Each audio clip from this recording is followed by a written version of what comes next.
The reason you'll often see a white person in Nigeria being treated with more respect and dignity than the average Nigerian, whether it's faster processing at the airport or even warmer greetings at restaurants, is not a coincidence. It's a reflection of deep-rooted beliefs that associate whiteness with superiority. It was built during colonial rule, where systems were deliberately structured to place the British above Nigerians. And that hierarchy never fully left our institutions and even how we perceive ourselves. During colonial rule, division was not just a strategy, it was a standard. The British, equipped with formal education, labeled Nigerians as illiterates simply because we did not speak English. They glided past us in carriages, even cars on roads that they built, while we, the locals, walked or used different traditional means of transportation. It was a quiet way of reinforcing who was seen as superior, making inequality feel normal. Over time, many Nigerians started to internalize this idea. There was this growing sense that we were less than, unworthy.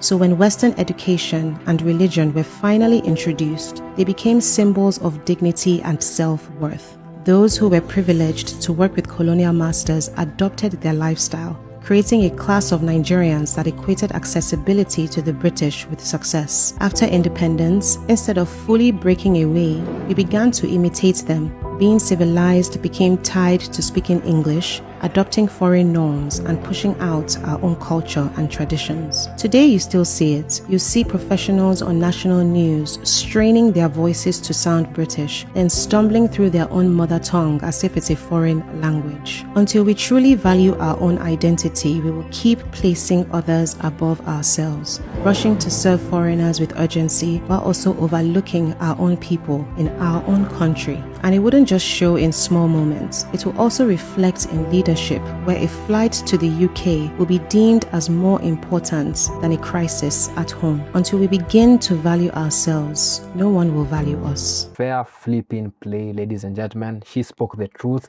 and this is not only in Nigeria. I can speak for a fact that this is also in Kenya, and a perfect example that's gonna exemplify this is when there was a Russian man that came in Kenya, a Russian man, and he clapped bare chicks in Kenya, that being the opposite gender, women, like more than 100 of them, man, and recorded them. And he used to just come up on the street and just chat them up, and then one thing led to another. They're in his Airbnb and they're clapping chicks, ladies and gentlemen.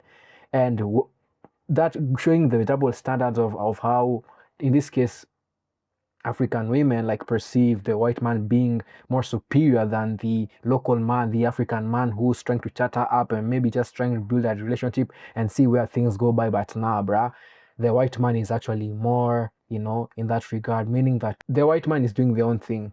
Now we are now following suit on their own thing instead of doing our own thing in our culture, man, right? And she spoke about like even in English, all that kind of stuff, like when it comes to news sets, all that kind of stuff, they have to sign this up, they have to sound this particular way to sound more appeasing to the masses, instead of you have this lingo and you can maybe shrub or your vernacular can hit in sometimes, but they don't want that. They want you to be like them, man, and we are losing our identity in that regard, man. And that is facts, man, because even in this channel long time ago, I used to do the same thing, man. Trying to sound American or trying to sound like posh, so to say intelligent in the way I speak my English. Why, man? Why, bro? It should not be that way. It should not be that case, ladies and gentlemen. Ladies and gentlemen, I am proud to be Kenyan. I'm proud to be an emblem of Africa and what our history has and what our history is all about, ladies and gentlemen. And we should be proud where we come from. We should be proud in our identity, man, right? I love what she said, man, and it is very thought-provoking, and hopefully it challenges you guys to do the same, man, in a world where everything wants to be globalized, where culture is being faded, and we are now being like there's no differentiation between this and this, man, and it should not be that case. I feel like our uniqueness comes from that culture, from our languages, from our experiences, from the food that we eat, all that kind of stuff, man. If I think we embrace all that kind of stuff, I think we can be somewhere, man, right? And when she was talking about how we deem the white man, like how in Nigeria they see the white man as this superior person, like in terms of wealth, all that kind of stuff, the same thing happens here in Kenya, man.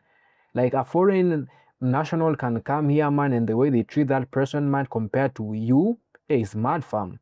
They can give them government access very fast compared to you, and like, yo, am I not worthy for such, man?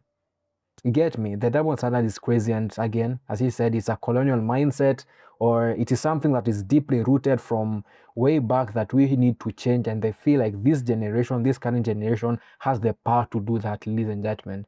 So why not try? Why not start now?